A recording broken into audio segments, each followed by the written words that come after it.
Assalamualaikum warahmatullahi wabarakatuh. Pada kesempatan kali ini, saya akan membahas tentang perkembangan komputer.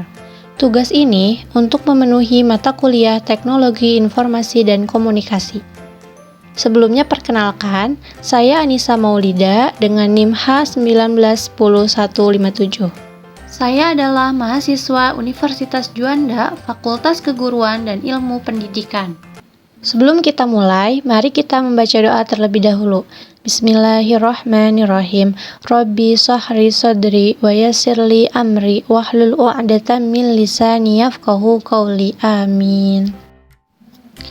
Baik, kita mulai saja pada pembahasan yang pertama, yaitu apa itu komputer? Komputer adalah perangkat mesin yang digunakan sebagai alat hitung. Menurut William Sawyer, komputer adalah sebuah mesin multiguna dapat diprogram dan menerima data, baik berupa gambar maupun fakta.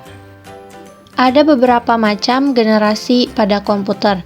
Yang pertama adalah komputer generasi pertama. Pada tahun 1940 sampai 1956. Digagas oleh Konrad Zuse, seorang insinyur asal Jerman. Komputer generasi pertama menggunakan tabung hampa udara sebagai sirkuit dan drum magnetik untuk memori. Nah, contohnya pada generasi pertama yaitu adalah ENIAC. ENIAC mempunyai bobot 30 ton, panjang 30 meter, dan tinggi 2,4 meter. Komputer generasi pertama mengandalkan machine language, level bahasa pemrograman paling rendah yang dimengerti komputer. Bahasa pemrograman ini hanya bisa menyelesaikan satu perhitungan setiap waktu serta butuh berhari-hari atau berminggu-minggu untuk menyetel perhitungan baru. Berikut adalah contoh komputer generasi pertama, yaitu ada ENIAC, mesin von Neumann, dan IBM. Kemudian, pada komputer generasi kedua, yaitu pada tahun 1956 sampai 1963. Diciptakannya transistor pada generasi ini mengubah wajah komputer yang dikenal generasi pertama. Transistor menggantikannya tabung hampa dan memulai perkembangan komputer generasi kedua. Ciri-cirinya lebih kecil, cepat, murah, dan hemat energi dibandingkan dengan pendahulunya. Pada generasi ini juga dilakukan pengembangan memori inti magnetik.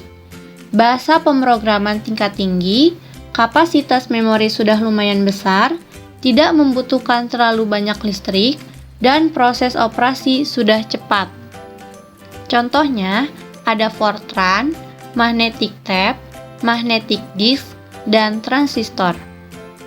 Selanjutnya yaitu komputer generasi ketiga pada tahun 1964 sampai 1971. Pengembangan integrated circuit menjadi penanda komputer generasi ketiga. Kemudian, pada tahun 1958, Jack Billy menciptakan integrated circuit chip atau IC kepingan kecil yang mampu menampung banyak komponen menjadi satu. Komputer pada generasi ini menjadi lebih kecil dan cepat, serta murah, memungkinkan juga menjadi tersedia untuk khalayak umum. Berikut contoh komputer generasi ketiga yaitu UNIVAC. Selanjutnya yaitu komputer generasi keempat pada tahun 1971 sampai sekarang. Inovasi yang hadir di masa komputer generasi keempat yaitu Large Scale Integrative atau LSI.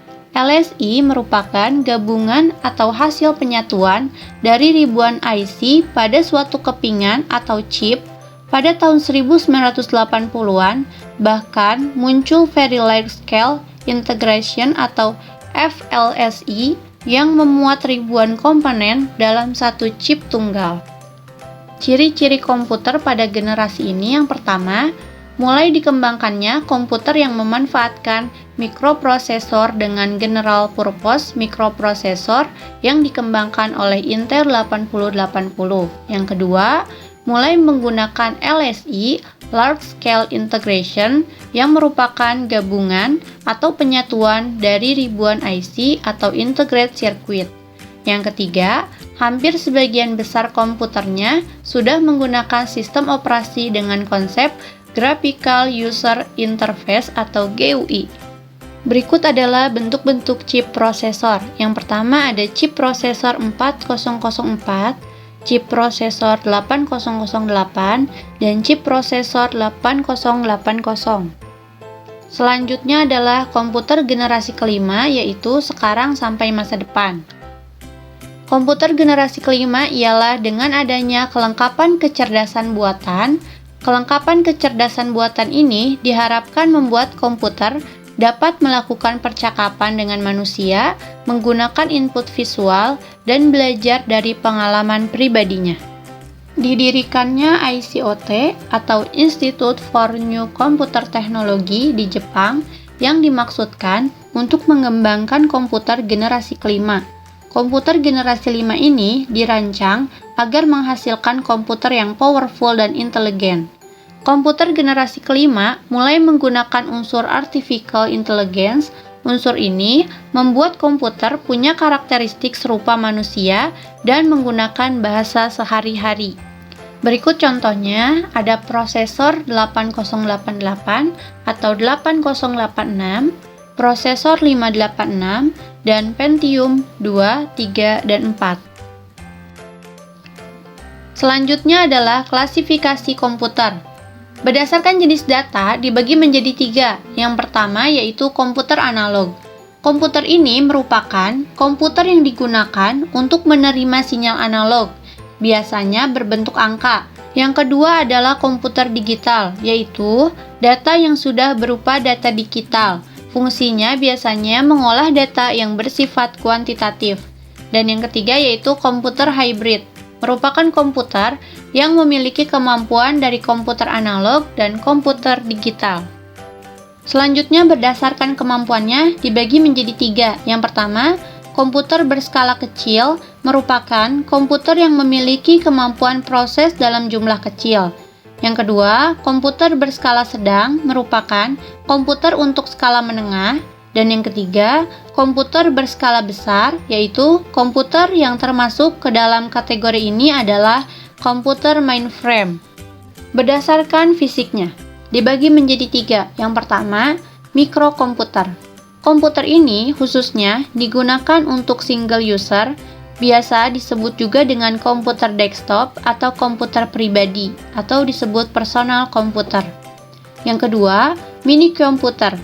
Komputer ini umumnya digunakan untuk banyak pemakai atau multi-user pada saat yang bersamaan dan time-shared, biasanya pada perusahaan-perusahaan. Dan yang ketiga, superkomputer, yaitu komputer ini merupakan komputer powerful yang ada. Kemudian, berdasarkan penggunaannya, yang pertama ada special purpose computer. Komputer ini dirancang hanya untuk menyelesaikan suatu masalah tertentu atau khusus, biasanya digunakan oleh kasir supermarket. Yang kedua, general purpose computer, merupakan komputer yang dibuat untuk keperluan secara umum. Nah, komputer ini biasanya sering kita gunakan. Baik, terima kasih semuanya. Cukup sekian pemaparan dari saya, kurang lebihnya mohon dimaafkan. Sebelum ditutup, saya akan membacakan sebuah pantun. Mentari senja telah tenggelam, hujan turun mulai terjatuh. Kututup presentasi dengan salam. Wassalamualaikum warahmatullahi wabarakatuh.